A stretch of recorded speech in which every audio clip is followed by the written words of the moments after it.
Assalamualaikum warahmatullahi wabarakatuh. Halo sahabat rumah belajar. Perkenalkan, saya Rima Rusmayanti dari SMA N16 Pandeglang. Tahukah kamu mengenai proyek penguatan profil pelajar Pancasila? Oke, di sini saya akan memaparkan mengenai best practice yang berjudul proyek penguatan profil pelajar Pancasila dengan tema kewirausahaan. Best practice ini akan menjelaskan mengenai tantangan, hambatan, persiapan, pelaksanaan, sampai dengan evaluasi proyek kewirausahaan. Hal ini bertujuan untuk mengenalkan dan memotivasi serta menginspirasi baik guru maupun peserta didik dalam pelaksanaan proyek kewirausahaan. Semoga video ini bermanfaat. Happy watching! Latar belakang kehidupan peserta didik SMA N16 Pandeglang yang menengah ke bawah membuat sebagian peserta didik tidak dapat melanjutkan pendidikan ke jenjang yang lebih tinggi setelah mereka lulus nanti. Sehingga orientasi mereka setelah lulus adalah untuk bekerja. Maka dari itu, sekolah harus mempersiapkan peserta didik yang memiliki keterampilan berwirausaha untuk bekalnya. Disinilah peran proyek kewirausahaan perlu dilaksanakan dengan sebaik-baiknya agar peserta didik dapat memunculkan ide-ide kreatif dan inovatifnya dalam melakukan wirausaha dengan memanfaatkan sumber daya alam di sekitarnya, yaitu perairan laut.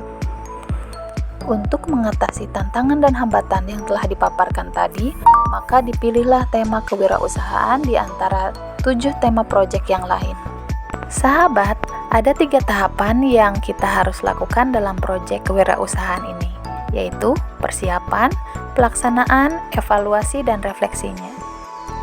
Dalam tahap persiapan, para guru pendamping melakukan perencanaan proyek sesuai dengan mata pelajarannya masing-masing, kemudian melakukan sosialisasi tema proyek kepada para peserta didik.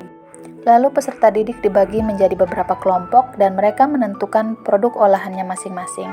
Lalu membuat aksesoris untuk keperluan stand dan melakukan praktik pengolahan produk makanan yang dibantu oleh mitra usaha.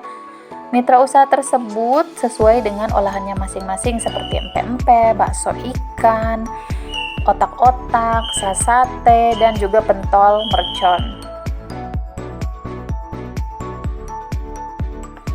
Pelaksanaan proyek festival makanan atau disebut dengan Food Expo.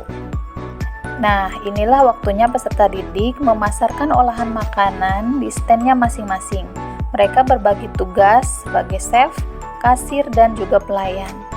Tamu, undangan, dan warga sekitar dapat berbelanja menggunakan voucher yang sudah disiapkan maupun menggunakan uang cash.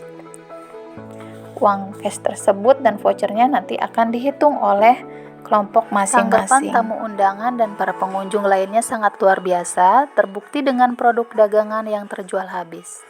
Setelah pelaksanaan festival makanan atau Food Expo, peserta didik melakukan evaluasi dengan menghitung laba dan rugi, dituangkan ke dalam laporan masing-masing kelompok. Setelah pelaksanaan proyek kewirausahaan ini, terlihat jelas peningkatan profil pelajar Pancasila di sisi kreatif, berpikir kritis, dan inovatif siswa. Terbukti dengan menghasilkan produk-produk olahan makanan yang bervariasi meskipun bahan dasarnya sama, yaitu ikan. Nah, itulah tahapan-tahapan dalam pelaksanaan proyek penguatan profil pelajar Pancasila dengan tema kewirausahaan. Semoga menjadi inspirasi dan bermanfaat untuk sesama ya. Salam Merdeka Mengajar. Waalaikumsalam warahmatullahi wabarakatuh.